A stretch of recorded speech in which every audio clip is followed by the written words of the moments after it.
From the creators of Off the Record, one of the most exclusive, invite-only events for revenue leaders, GetAccept is now bringing these conversations and insights on the record. This is the podcast where revenue leaders share their biggest challenges and how they overcame them.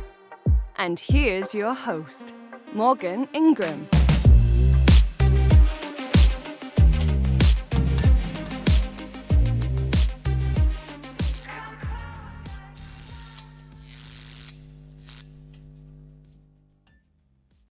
In this episode, we have Kurtis from Pareto, and he not only has a lovely accent, but he also has some amazing sales advice. So the three things that we dove into in this episode was, number one, understanding what are the dynamics of your team and what do you need to do to make sure to navigate change to help them evolve? And how do you get rid of people that are bad for your culture so they're not excelling?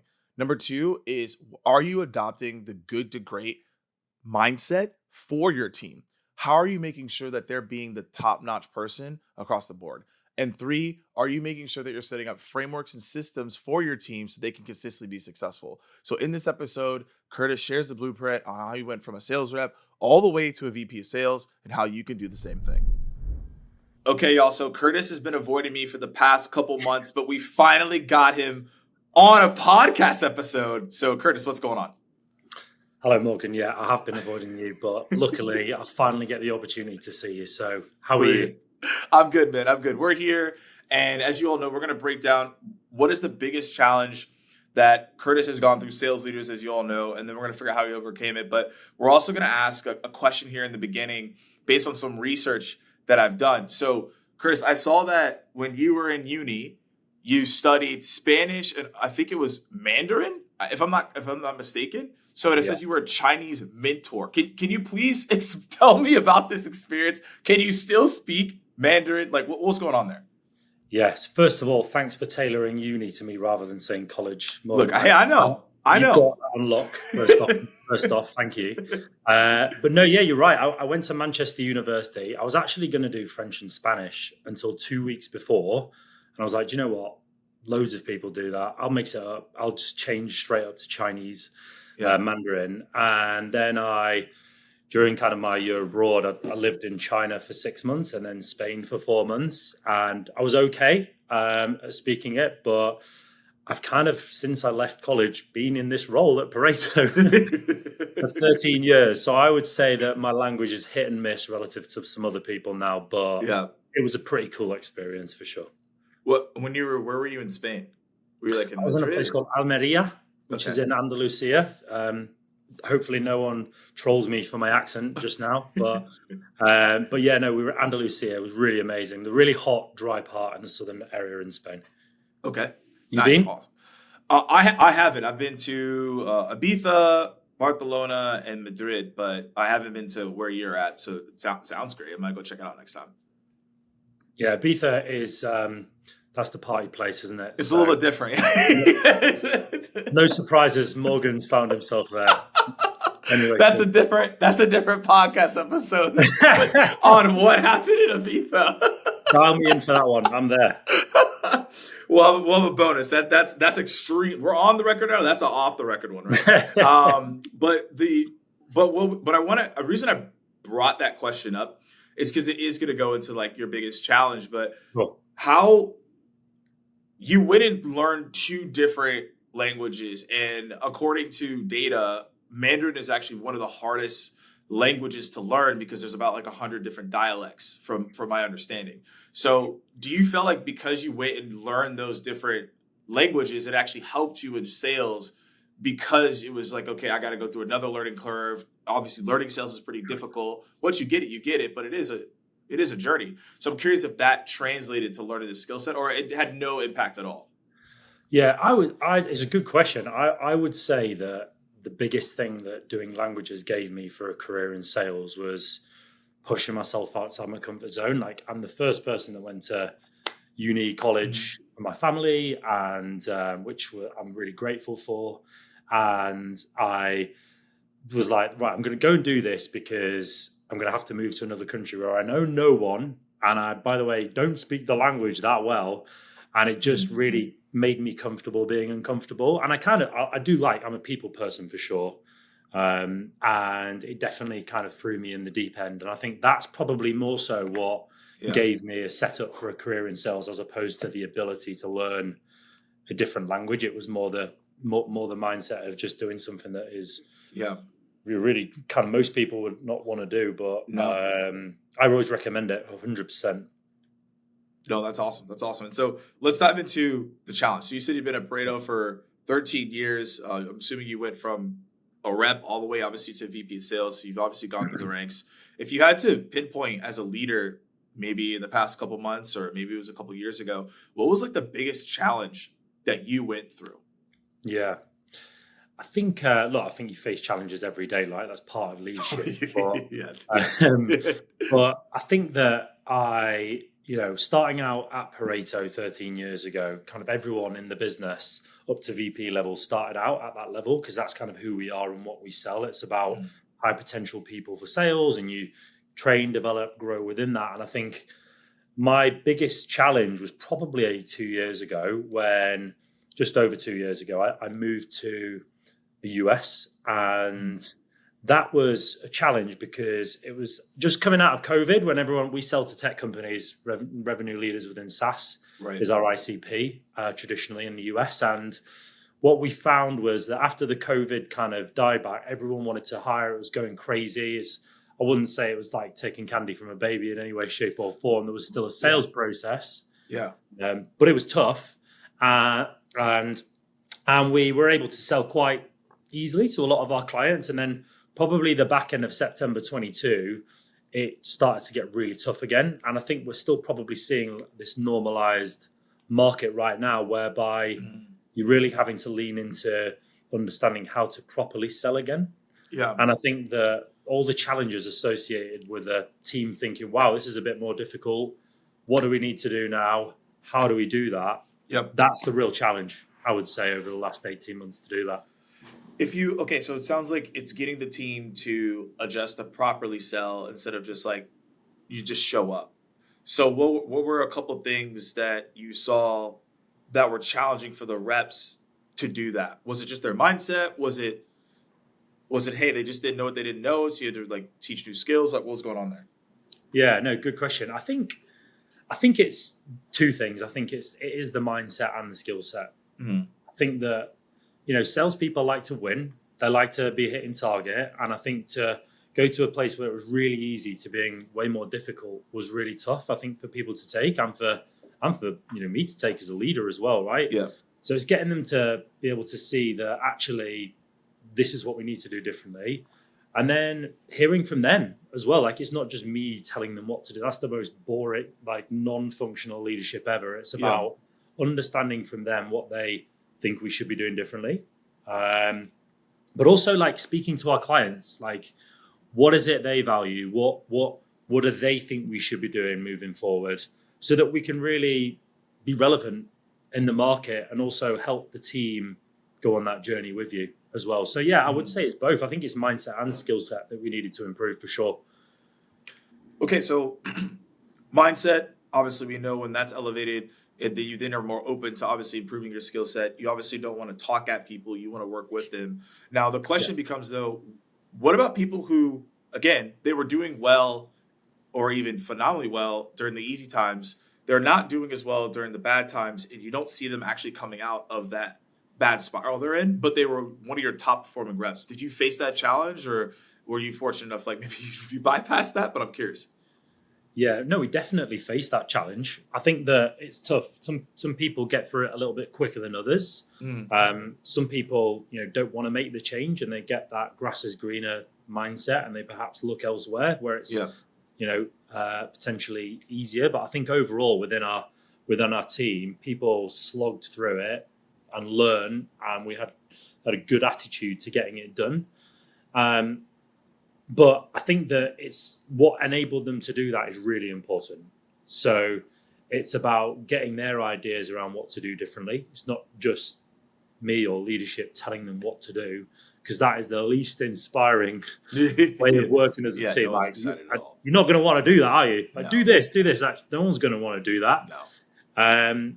just working as a team and figuring it out together and being in the trenches kind of with them, with clients, hearing what they're saying with them so you can coach and develop them through that journey. Yeah. And how do you, I think I've heard this happen a lot where you could have someone who is spiraling and they are negative and you're coaching them through and they're getting through it, but maybe they are continuously feeling like, this isn't for me. And they start dragging other people down with them, like saying, oh, well, it's not like the old ways. Like, this is so different now. How do you manage that through that challenge? I mean, it's really tough to be able to do that. But I think you've got to, feedback instantly is super important, and you've got to be, I read a book by Kim Scott called Radical Candor, and you've got to be, reason that they're feeling like that is because you've got to get under the skin of, the situation for that person as an individual. Like, what else is going on in their life? Like, why are they feeling like this? Is it because they're not achieving X or Y that they thought they would have by now? And really relating to them and getting on their level. And look, is everyone having that approach going to get through that? No. And then it's about a conversation and decision you need to have with them. But my view is you always need to support the individual and deal with individuals quickly, understand their perspective and what their plan is and help them and guide them to that, to execute that. But really, not everyone's going to get through that journey, right? That is the reality of working with a sales team. But jumping on it quickly, super important, and getting down to the nitty gritty of the individual, because you've no idea what's going on outside of their role, right? Like, we work to live, we don't live to work for a lot of people. So I think that's super important, is dealing with the person. How do you make sure that you keep that in mind? Is this like a quarterly thing you're doing? Like, hey, personally, how you're doing on their goals? Is this part of your weekly one-on-ones? Like, how are you making sure you're doing that pace? Yeah, sure. I think that I'm quite lucky in the sense that you can see I'm speaking to you from here today. This isn't a virtual background, by the way. This is Fire Manhattan right here. I did have a setup which was going to be viewing out to the East River, but the lighting was just a no, so you couldn't see me on my. It's still a good backdrop. It's still a good backdrop. I'm not on it. But look, I think like when you a lot of the team like coming into the office and we see it and we feel it and we hear it, and I think it's so much easier for me in an environment whereby you see that. But I think, look, we have a weekly huddle where we all get together as a team where everyone gets to speak. We have a weekly sales team meeting when every single person has a one-to-one every week, and that's a cadence that doesn't get stopped. So you always get to check in on, accountability of actions, any support that they need, and what their goals are for that week, and helping them through that. And that's kind of what we do at Pareto. So let's talk about that. Let's go to phase 2 of this conversation. We've talked about the problems and how you solve them and some really good steps there. Now people are wondering, okay, like, what are some proven playbooks or strategies that you're running as a leader to make sure the team stays locked in as there may be shifts in whatever, quota, et cetera? Is there something that you're doing, like, you mentioned a couple things, but every month, every quarter, like, hey, you know what, Morgan, like, we run this thing in our weekly huddles and it's changed the game. Would love to hear some strategies here. Yeah, so I think something I implemented about 5 months ago at the start of the year was a strategy which is good to great. And we have a number that we're wanting to good to great. Yeah, it's the Jim Collins book. Jim Collins, yeah, it's a good book. Yeah. And we have a number that we're trying to hit, which is way bigger than our target for the year, right? It's about shooting for the stars, land on the moon sort of vibe. And I positioned this strategy with the team. I asked for their feedback and got their buy-in to it. And I picked out 9 pillars that I believe are going to directly impact our revenue. So things that not like rocket science, like super basic stuff, like referrals, getting introductions from our UK colleagues, leaning into our parent group for wider business and opportunities to be introduced to, social media and enabling that to get more demand gen leads coming in. So there's a load of different pillars. And what I needed from the team is I wanted one person to be super passionate about each one of those pillars. And they would represent that pillar. And we would talk about each month, what is our plan? So we've got our next one on Tuesday. We're presenting back to our CEO, whereby we are going to be talking about, okay, this pillar this month, this was the target. These are the 3 objectives that we set as a team. And that individual has got feedback from the whole team. This is what we're going to do to make referrals go absolutely wildfire this month. Yep. And then we do that each month, and we repeat that process. So how do we make it even better? And it's about keeping talking about it. No one like if I were to just, as a leader, just keep saying, guys, have you asked for referrals? Guys, have you done this intro? Like, get out of here. Who the hell wants that? I would hate me. I even hate me talking about that.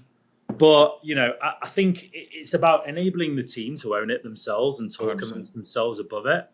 And I think but they've got to be passionate about it. And you know what? Look, sometimes the goals move, and that's important as any strategy, is being agile to what needs to change and differ. But that is where we discuss as a team, because the overall objective and the goal in terms of the revenue number, that ain't changing.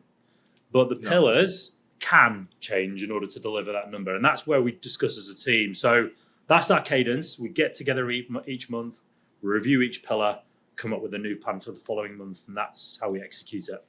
Okay, so I want to touch on the 9 pillars. Where did you come up with 9? Was that a dartboard, or do you have like I picked 9 because, like, what's going on there? Yeah, there's some like random number generators online. I just hey, who knows? Maybe. I was like, 23 is too high. Yeah, this is not going to work. 9, that sounds good. No, but in all seriousness, they were activities that I thought could impact us positively from a revenue generation perspective. So they're things that would enable us to be successful. So all of them have a revenue target aligned to them that's different depending on what it's going to generate, from my perception. And then I asked the team, say, guys, rip this apart. If you think this number's ridiculous, I presented it based on the data we achieved last year and incremental growth and potential opportunity. Look, I think some of it is a little bit, finger in the air with some of it, but I think it's not completely ridiculous. So I came up with those 9, and then I asked if there's any pillars that the team didn't want to include. Far away, include one. If you pick another one, like whatever you want to do, team. Like let's do it. But after this, we're going to do it together, and this is what we're going to do to make it happen.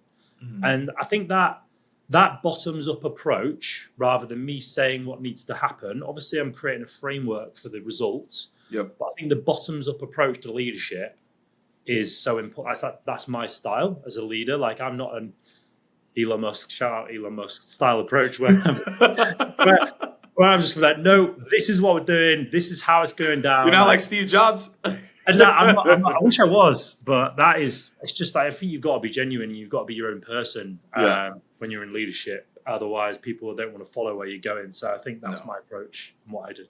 No, I think you have to lean on what your approach is 100%. And I know within these 9 pillars, now that we understand that it wasn't just a dartboard, there was some thought behind this one. So my question is, you mentioned though referrals is part of one of the pillars, and you said to double down.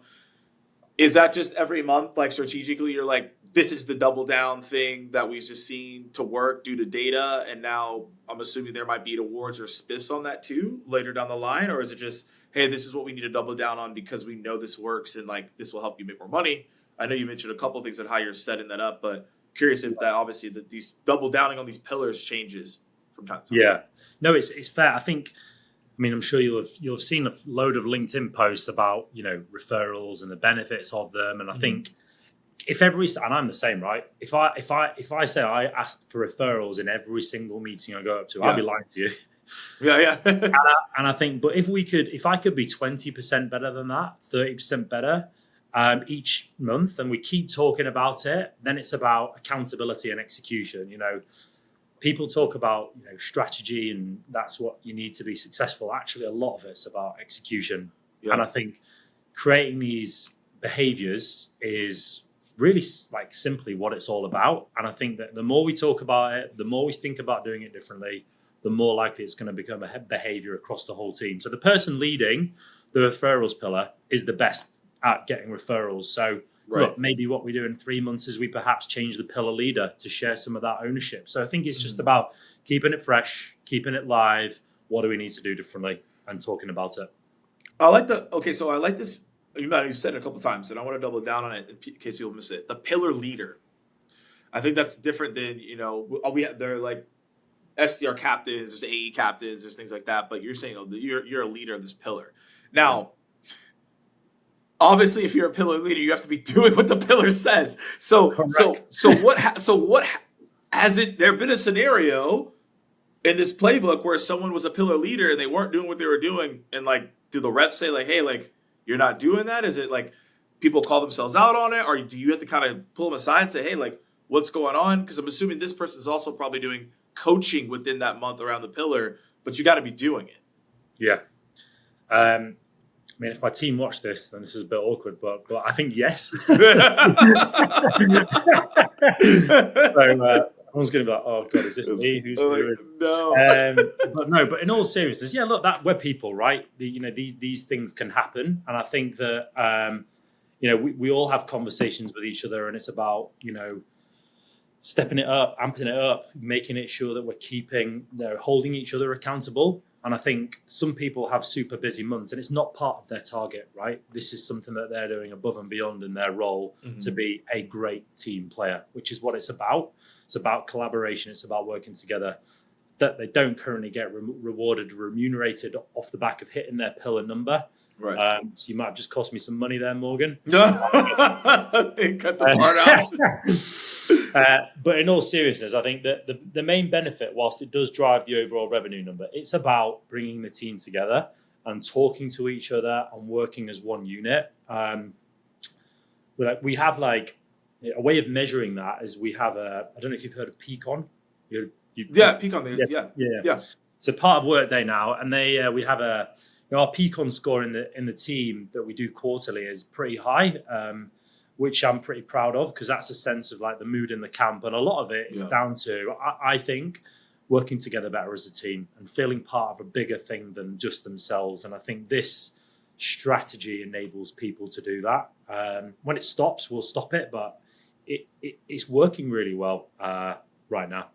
No, I love that. And thanks for the breakdown. And hopefully no reps were hurt in the process as you shared that. So I guess as we go into phase 3, we're talking more so the impact in your career. So you mentioned biggest challenges. Hey, we've done things a certain way. We now have to shift. Those things are evolved. You incorporated pillars. For you, like when you are going through these challenging times and you're having these hard conversations with people as you're making basically a new way of going to the market, what have you learned personally throughout this process, and what impact has it had for you? Yeah, I think what I've learned is like more so than ever. I think at Pareto, kind of our environment is people are super people focused, whether that's inside or outside work. People are really committed to doing a good job, both for themselves, but also their target and their clients. And I think people are really passionate about what it is that we do. If you've seen Sarah on TikTok, you'll probably be able to see that. Yeah. And I think that like what I personally learned from it is that as a seller at Pareto, when I first started, I was just like in my own lane, doing my own thing, sticking with my own vibe, add the leads, book the meetings, go on the meetings, manage the accounts, happy days. And I think what I've learned is truly the power of getting a team to really collaborate and work together is so powerful.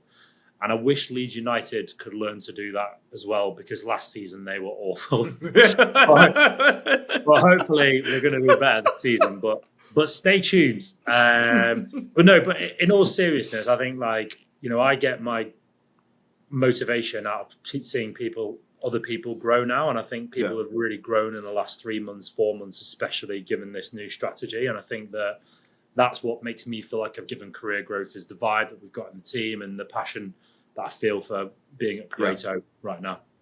Oh, that's what I was going to ask you. If sales is a hard role already mentally, and then you decided, let me take up the stress a little bit a notch and go be a leader. and so I was going to ask, what is the reason that you continuously stay in sales leadership when you could go to other places? But it sounds like it's because of what you said earlier. It's like the impact and the things that you're seeing with the team.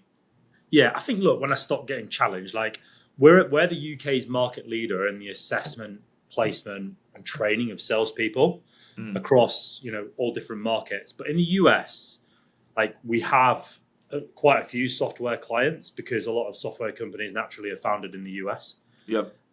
So that's kind of how we grew over here 7 years ago. But my vision is to, and any UK colleagues that are watching this, sorry, but my vision is for Pareto to be bigger in the US than in the UK. Right. Even though we are all one team together, and I love my UK colleagues to pieces, but I think there's a huge opportunity in this market for what we do.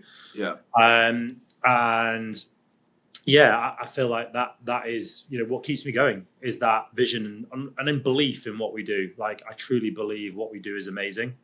And like, it was weird. Like, I was at an Apollo.io event the other day, and in Manhattan, and I was walking around this event. It was great, and bumped into a guy called Harry Sims. Shout out Harry Sims. Shout out to Harry. Yeah. Do you know if you know Harry? I know Harry. Yeah, I do. Yeah. I was like, right, British guy talking to me at this event. What's going down? Who is this guy? Yeah. He was like, this is what I do. I was like, that sounds cool, man. How did you get into sales? He was like, oh, this company called Pareto. I was like, no way. So he's like, he came to an assessment day in Manchester over a decade ago. That's crazy. Now he lives in the US. I'm meeting him for the first time at an event. He knows my former colleague, Stephen Bainbridge, as well out here. So I was like, this is such a small world. But for me to like meet people like that, like 10 years later, that are now the, shit sales. I was like, yeah, that's really cool. And I want to meet more people like that through Pareto. That is hilarious. Yeah. What is wild? I was like, damn. It really is full circle moments at tech. That's really how it goes. Yeah. To be fair. It really is. It's weird. It's weird. It is. How did you, because you started as an SDR, how did you get into being an SDR? Oh man. That one's even crazier. So after college, I went into public speaking. Right. And I was doing like motivational talks for like high school basketball teams. We won state twice in high school. So I was like, oh, cool, I have that experience. And then also I would just go in and speak to people. So I did that for high schools, middle schools, and basketball teams. Cool. And I wanted to be better at speaking. So I went to the National Speakers Association's meeting in Atlanta. And I remember meeting one of the speakers being like, hey, you're not gonna get as far unless you get experience in something to speak on, because you're just gonna be doing the same thing. So he told me to get into tech sales. And so, yeah, I wanted to be an AE, and I told him an SDR. I'm just telling you what I said. I was like, yeah, I don't want to be an SDR. That sounds lame. So I want to be an AE. and so, everyone was like, yeah, you're not. Entire community, Morgan. Like, I'm just keeping it real when I told people. And so they were like, yeah, you're not going to become an AE. Like, you don't even know what a CRM is, which I did not. I had no idea what that meant. So they were just like, yeah, you got to go be an SDR. And so, like, after getting rejected a lot, I was like, fine. So then I ended up starting off as an SDR. And ironically enough, that was the place where I needed to start anyways, because I built my foundational career off of that. So, yeah, I got in there because a speaker told me to go there. If that didn't happen, I never would have been in tech. Fair enough. It never would have happened because it was not even on my radar. I didn't even know you could get a job at tech. It wasn't even something we talked about in college. That's a lot of what we do. Like, as in when we're speaking to graduates, the education piece of what actually sales is. I think it's better in the US than in the UK, but as in there's some amazing people out there that don't know what could be. And I think that giving them an opportunity to get after it and achieve what they want to is cool. Yeah, 100%. So that's how I got into it. It's pretty wild. It wasn't like, oh, let me look at the job boards. It was like someone was just like, yeah, you should check in tech.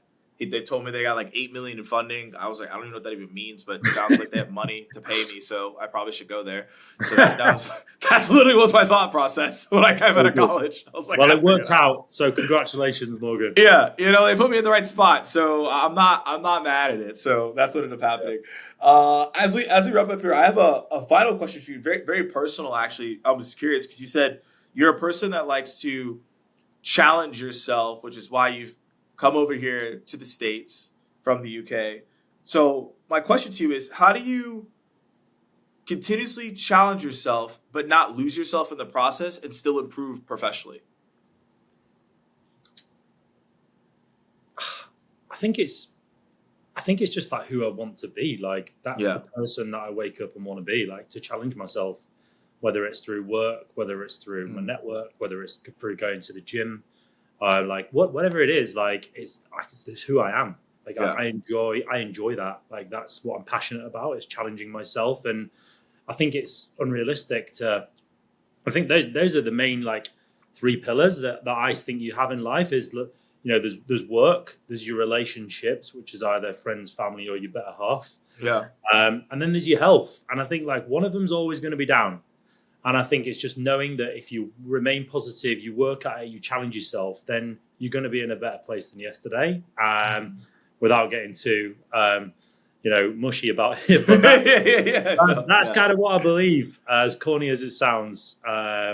So yeah.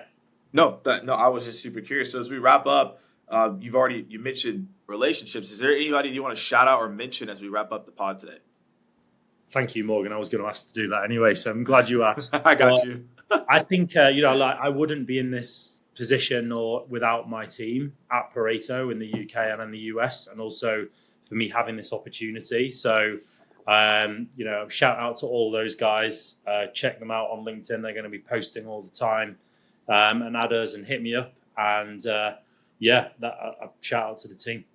Awesome. Well, Kurtis, thank you so much for hopping on, sharing your challenge, sharing how you overcame it as well, and just a lot of good frameworks for people to follow. So hopefully you all enjoyed this episode, and we'll see you all in the next one. Cheers, Morgan.